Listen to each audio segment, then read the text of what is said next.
Oh oh oh oh oh.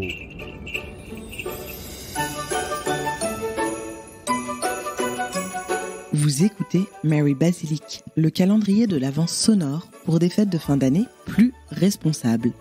Je suis Jeanne et chaque jour, nous ouvrirons ensemble une nouvelle case de ce calendrier.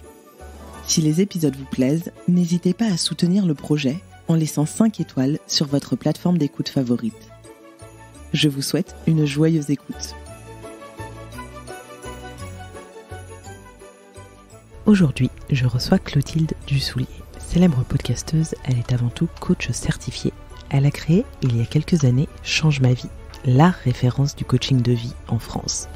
Aujourd'hui, elle nous partage ses conseils pour des fêtes de fin d'année sereines et apaisées. Bonjour Clotilde. Bonjour Jeanne. Comment vas-tu ? Je vais très bien et je suis ravie d'être là. Et je suis enchantée de te recevoir pour participer à un épisode de Mary Basilic.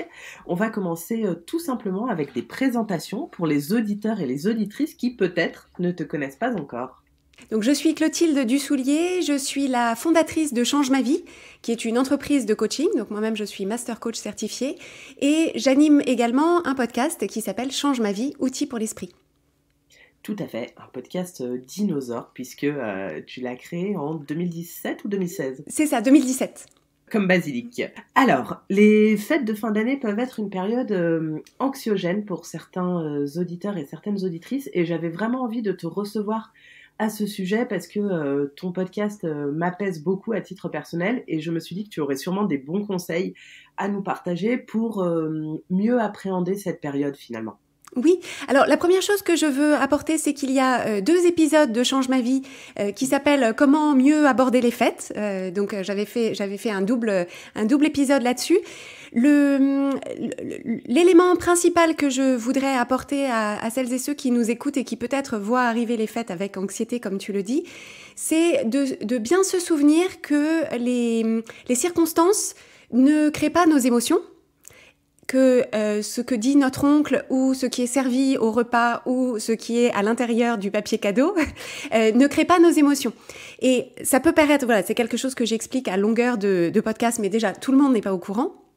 Et en fait, l'idée, c'est vraiment de se souvenir que dans toutes les situations qu'on appréhende à l'approche des fêtes, donc on appréhende certains échanges avec des membres de notre famille, certaines circonstances, des demandes, des choses qui se passent, des choses qu'on nous propose à manger, qu'on n'a pas envie de manger, etc.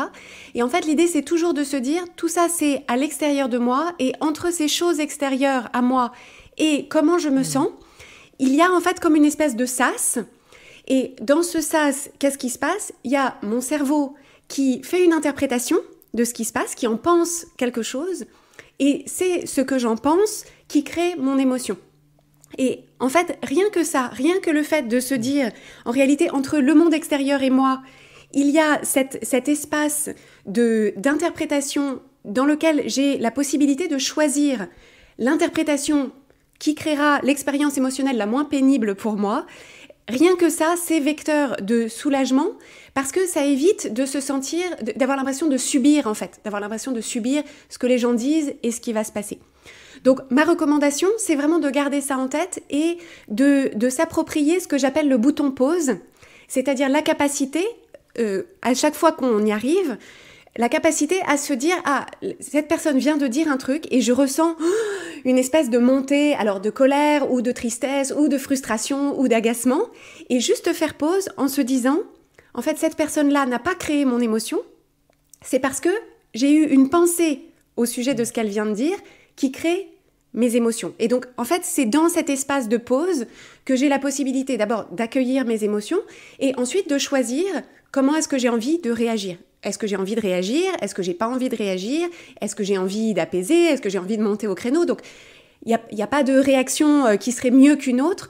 Mais en fait, ce que je veux vraiment mettre entre les mains des personnes qui nous écoutent, c'est que vous avez la possibilité de créer ce sas pour ne pas être en mode réactif pendant toutes les fêtes.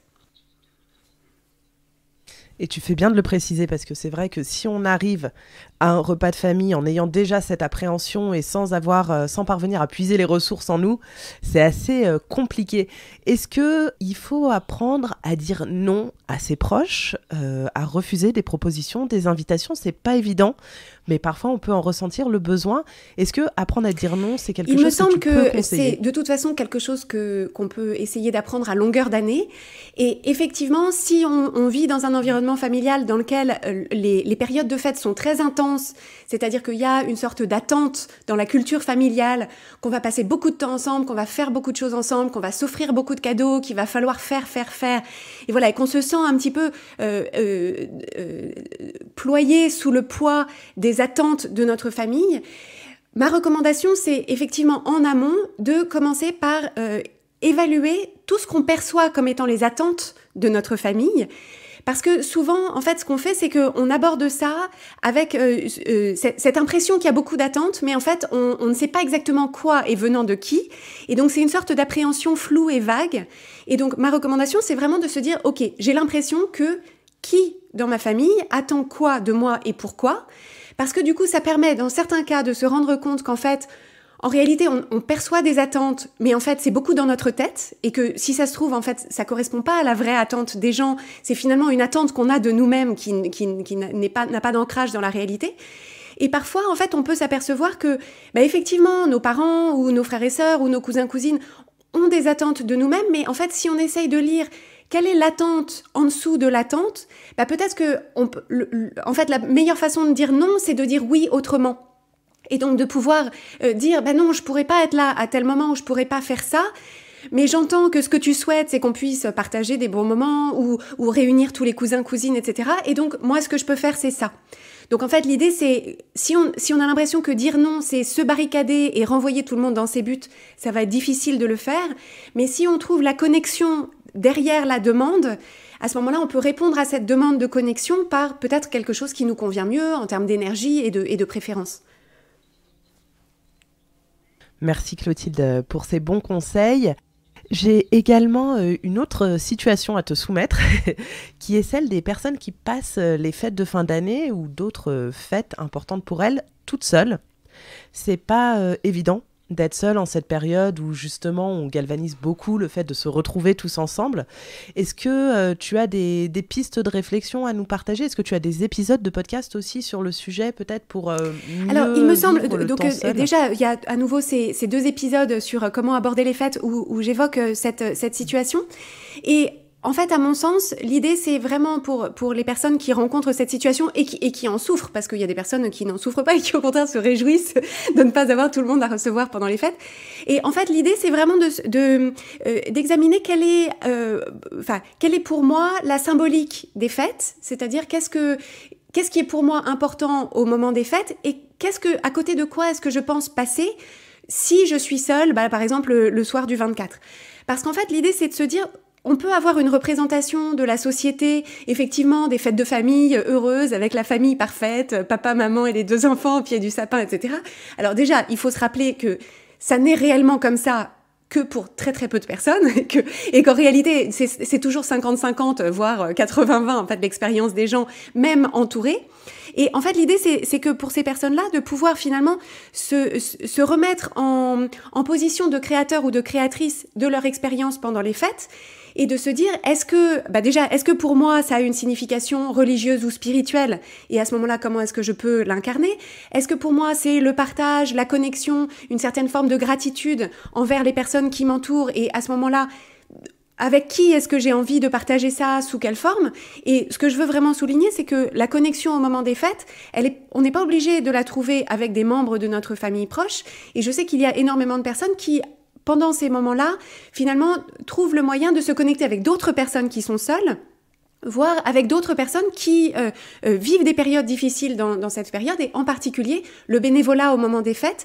Il me semble que c'est une façon formidable de sortir de la solitude et justement d'aller à la rencontre de personnes qui ont envie, elles aussi, de partager quelque chose, de se connecter. Et donc, voilà, le bénévolat, c'est à longueur d'année, mais particulièrement au moment des fêtes, si on en a la ressource et l'envie.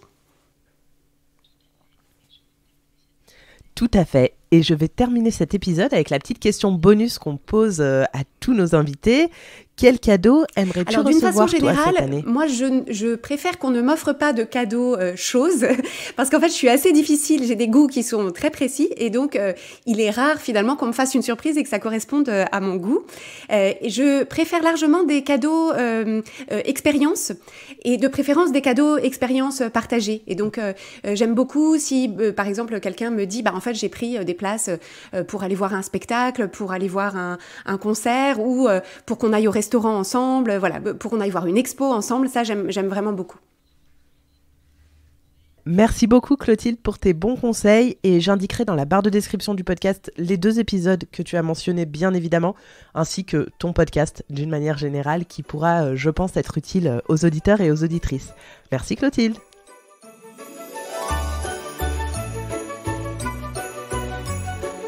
Merci d'avoir écouté cet épisode jusqu'au bout. Je vous donne rendez-vous demain pour ouvrir ensemble une nouvelle case du calendrier Mary Basilic. N'hésitez pas à partager cet épisode avec 2 de vos proches pour les inspirer et leur donner des pistes de réflexion pour des fêtes de fin d'année plus responsables.